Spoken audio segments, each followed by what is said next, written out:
Good morning students. Today we will start chapter 11 menstruation. आज हम chapter 11 शुरू करेंगे menstruation. इस चैप्टर में हम टू टाइप्स की शेप के बारे में पढ़ेंगे, 2D shapes and 3D shapes. 2D shapes हमारी क्या होती है? टू डायमेंशनल शेप्स जो रियल लाइफ में एग्जिस्ट नहीं करती हैं, सिर्फ हम उनको पेपर पर ड्रॉ कर सकते हैं. वो हमारी क्या होती हैं? Two dimensional shapes, 2D shape. इसमें हमारे पास रेक्टेंगल आता है, स्क्वायर आता है, ट्रेपीजियम, रोम्बस, ट्राइंगल, पैरेललोग्राम. और 3 डायमेंशनल शेप्स जो हैं उसमें हमारे पास क्या आती हैं, जो चीज़ें रियल लाइफ में एग्जिस्ट करती हैं, क्यूब, क्यूबाइड, कोन, सिलेंडर, ये चीज़ें हमारी 3D शेप्स में आती हैं. तो हम जब इस चैप्टर में हमारे पास 2 पार्ट्स हैं, 2D शेप से related sums and 3D shape से रिलेटेड सम्स. तो मैंने पहले आपको 2D शेप से रिलेटेड जो सम्स हैं उनके फॉर्मूले लिखवाए हैं. फर्स्ट है area of rectangle. Area of rectangle length into breadth. आप 4th 5th से पढ़ते आ रहे हो, जूनियर क्लासेस में आपने एरिया ऑफ रेक्टेंगल का फॉर्मूला किया है. Area of square, side multiply side. Area of trapezium.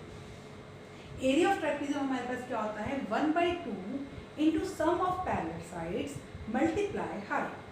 Area of parallelogram 1/2 into sum of parallel side multiply height. Then area of rhombus. Area of rhombus base multiply height. Area of rhombus के हमारे 2 फॉर्मूले हैं. One formula तो हमने किया base into height, और second formula होता है हमारा 1/2 इंटू डायगनल 1. D1 मतलब डायगनल 1 इंटू D2. D2 मतलब डायगनल 2. देखो ये शेप मेरी बनी है रोम्बस की.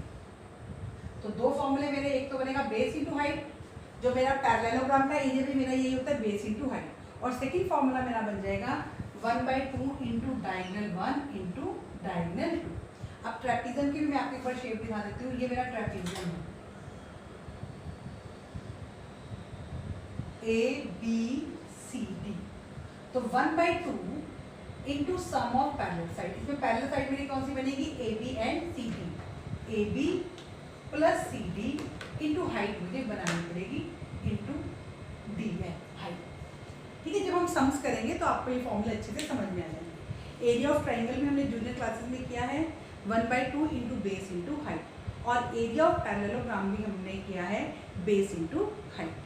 आज के लेक्चर में हम 11.2 से स्टार्ट करेंगे, क्योंकि इसमें हमारे बहुत सारे फॉर्मूले, ट्रेपीजियम का एरिया, रोम्बस का एरिया, पैरेललोग्राम का एरिया, ये सब फॉर्मूले हमारे 11.2 में यूज हो जाएंगे. तो let us start exercise 11.2. Exercise 11.2 question number 1. The shape of top surface of table is trapezium. अब हमारे पास कौन सी फिगर दी हुई है? ट्रेपीजियम. कौन सी फिगर दी हुई है? Trapezium. Find its area if its parallel sides are 1 meter and 1.2 meter. तो हमने यहाँ पे लिखा length of parallel sides equal to 1 metre, 1.2 metre and perpendicular distance. Perpendicular distance का मतलब क्या हुआ? Height. What is the meaning of perpendicular distance? Height.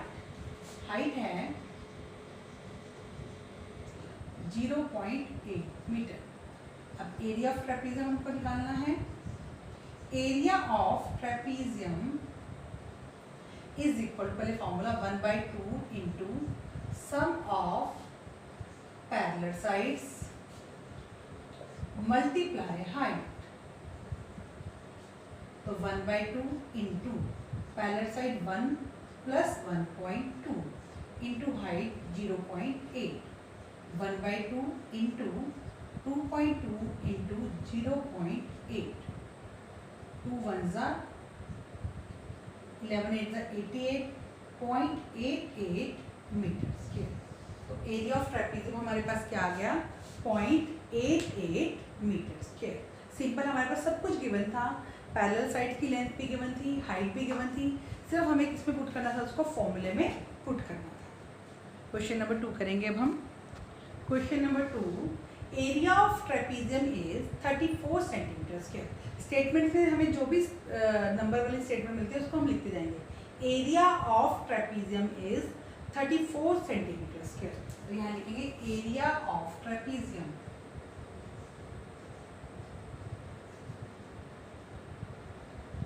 Equal to 34 centimetre square. Length of one of parallel side is 10 centimetre. तो length of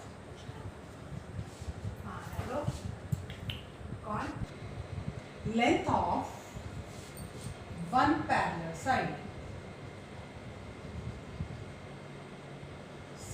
is equal to 10 centimetre. Height 4 दी हुई, हमको find क्या करें, length of other parallel side. तो let कर लेते हैं, let length of other parallel side is equal to x, और हाइट हमें गिवन है, height is equal to 4 centimetre. Again हमारे पास ट्रेपीजियम है, इसका फॉर्मूला हमें चाहे एरिया दिया हुआ है लेकिन हम एरिया का ही फॉर्मूला लगाएंगे और वैल्यूज पुट करेंगे। तो एरिया ऑफ ट्रेपीजियम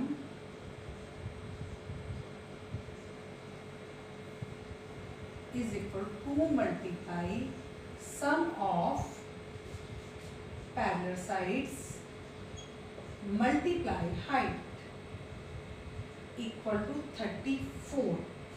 तो 2 मल्टीप्लाई पैरेलल साइड हमारी 10 plus x into height 4 is equal to 34। अब मल्टीप्लाई सॉल्व कर लीजिए, 2 4 जा 8 multiply 10 plus x is equal to 34। 80 plus 8x is equal to 34।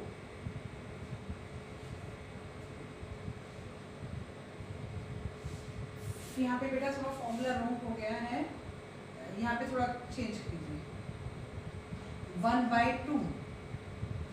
1/2 into sum of parallel side into height. 1/2 into sum of parallel side into height. 1/2, तो ये 2 2 जा 4, तो ये आ गया 2 multiply 10 plus x is equal to 34। ठीक है बेटा, यहाँ पे मैंने एक बार फॉर्मूला थोड़ा गलत लिख दिया था। 2 multiply sum of parallel side नहीं है, 1/2 into sum of parallel sides multiply height. 1/2 और ये 4 आपस में कट हो गए, 2 2 जा 2 multiply 10 plus x is equal to 34। 10 plus x को यहीं रखते हैं, 34 बाई में 2 यहाँ मल्टीप्लाई है, राइट पे लेके गए तो ये हमारा डिवाइड हो गया 17। तो 10 plus x is equal to 17।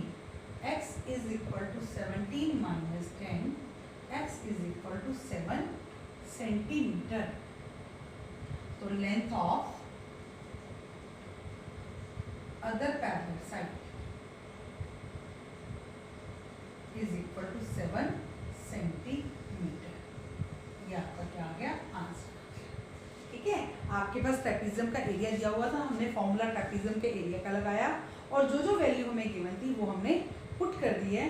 तो हमारे पास क्या आ गया है, length of other parallel side. Question number 3 है हमारे पास, length of fence of trapezium is, trapezium ABCD is 120 metre. Length of fence of trapezium, अब हमें क्या गिवन है, length of fence of trapezium. Write कर लीजिए, length of fence of trapezium is equal to 120 metre. अब ये किसकी length है, फेंस की। फेंस कहाँ होती है, आउटसाइड द ट्रेपीजियम, मतलब ये आउटर पार्ट हो गया, आउटर पार्ट की लेंथ हो गई। तो ये मेरा क्या बन गया, पैरामीटर। क्या बन गया, ये मेरा पैरामीटर। उसके बाद आगे वो कह रहा है if BC is equal to 40। अभी मेरे पास क्या बन गया, AB plus BC plus CD plus AD is equal to 120 metre. अब BC मुझे गिवन है, BC is equal to 48, AB as it is, BC 48 plus CD 17 plus AD 40 is equal to 120 metre. AB plus 80, 90, 105 is equal to 120 meter. AB is equal to 120 minus 105. AB is equal to 15 meter. AB हमारी क्या आ गई है 15 metre. अब उसके बाद वो कह रहे हैं side AB is perpendicular to parallel side AD and BC. अब हमारी इसमें पैरेलल साइड कौन सी है? Parallel sides AD and BC. तो length of parallel sides AD 40 metre और BC हमारा 48 मीटर. और परपेंडिकुलर AB इज परपेंडिकुलर, इसका मतलब हाइट क्या होगी? हाइट AB ये कितनी आ गई आपकी 15 मीटर. 15 मीटर. तो हमको क्या निकालना है? Area of field. Area of field. और फील्ड किस शेप में है? ट्रेपीजियम की शेप. अब हमारे पास सब कुछ है, लेंथ ऑफ पैरेलल साइड्स भी है, हाइट भी है, हमें एरिया ऑफ ट्रेपीजियम निकालना है. जस्ट फॉर्मूला पुट करना है.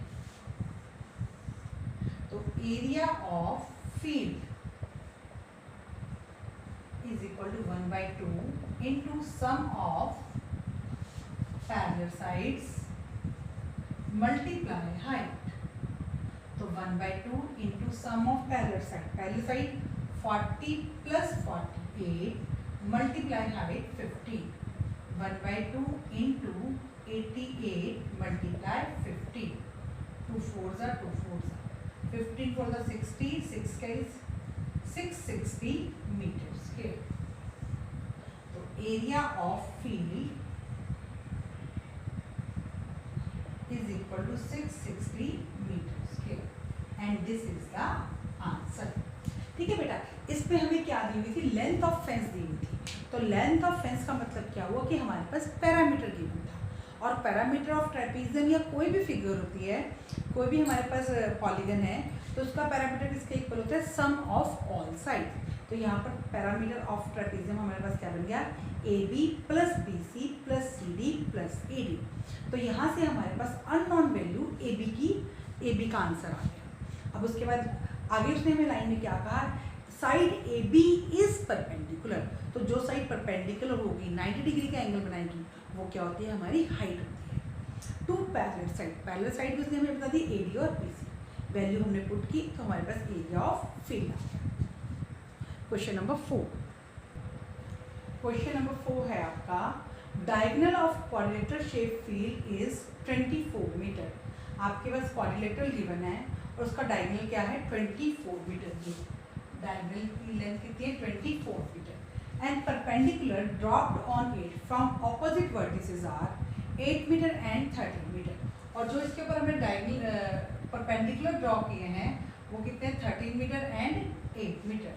Find area of quadrilateral. अब देखो बेटा, क्वाड्रिलेटर का एरिया निकालने का कोई फॉर्मूला नहीं है. अब हमारे पास यहाँ पे दो ट्राइंगल्स बन रहे हैं, तो एरिया ऑफ क्वाड्रिलेटर क्या हो जाएगा? Area of sum of area of two triangle. मैं इसको नेम दे देती हूँ A, B, C and D.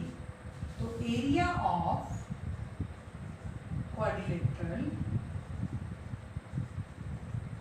Is equal to area triangle ABC plus area triangle ACD. तो एरिया ट्राइंगल ABC का हमारा formula 1/2 into base AC into height, square name देती हूँ BL, plus area of triangle BCD 1/2 into AC into DM. Value put कर लेते हैं 1/2 into AC. AC की value है हमारी 24 इंटू 13 प्लस 1/2 इंटू AC की value 24 into DM 8 12 156 plus 96 252 metre square. तो area of field is equal to 252 metre square. This is the answer. ठीक है, एरिया ऑफ क्वाड्रिलेटरल को हमने क्या देखा, एक क्वाड्रिलेटरल में 2 ट्राइंगल्स बन रही हैं, तो हमने उन दोनों ट्राइंगल्स का एरिया फाइंड आउट किया और उनको प्लस कर दिया, तो हमारे पास एरिया ऑफ फील्ड आ गया, that is quadrilateral in shape. Question number 5, the diagonal of rhombus are 7.5 centimetre and 12 centimetre. तो length of diagonals of rhombus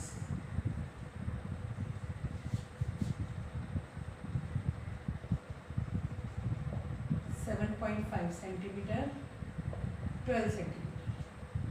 area of rhombus 1/2। अब हमें क्या गिवन है, एरिया ऑफ रोम्बस के हमारे पास 2 फॉर्मूले हैं, एक तो बेस इंटू हाइट और 1/2 इंटू d1 इंटू d2। अब हमारे पास डायगोनल गिवन है, तो हम कौन सा वाला फॉर्मूला आएंगे, 1/2 into d1 into d2।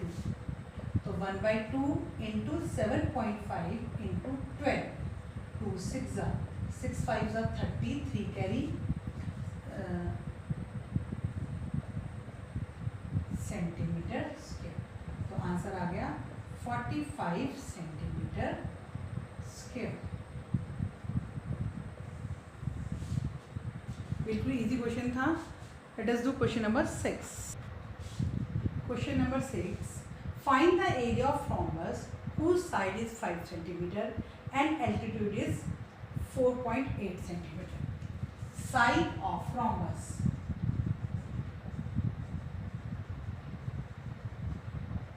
5 centimeter. Altitude मतलब height. Altitude of rhombus 4.8 centimeter. अब हमें रोम्बस की क्या दी, साइड मतलब बेस, एल्टीट्यूड मतलब हाइट, तो कौन से वाला फॉर्मूला लग जाएगा, बेस मल्टीप्लाई हाइट। तो area of rhombus is equal to base multiply height. तो 5 मल्टीप्लाई 4.8, 24.0 सेंटीमीटर स्क्वायर, यानी 24 centimetre square. Area of rhombus हमारे पास क्या आ गया, 24 सेंटीमीटर स्क्वायर। अब if one diagonal is 8 centimetre long, length of one diagonal, length of one diagonal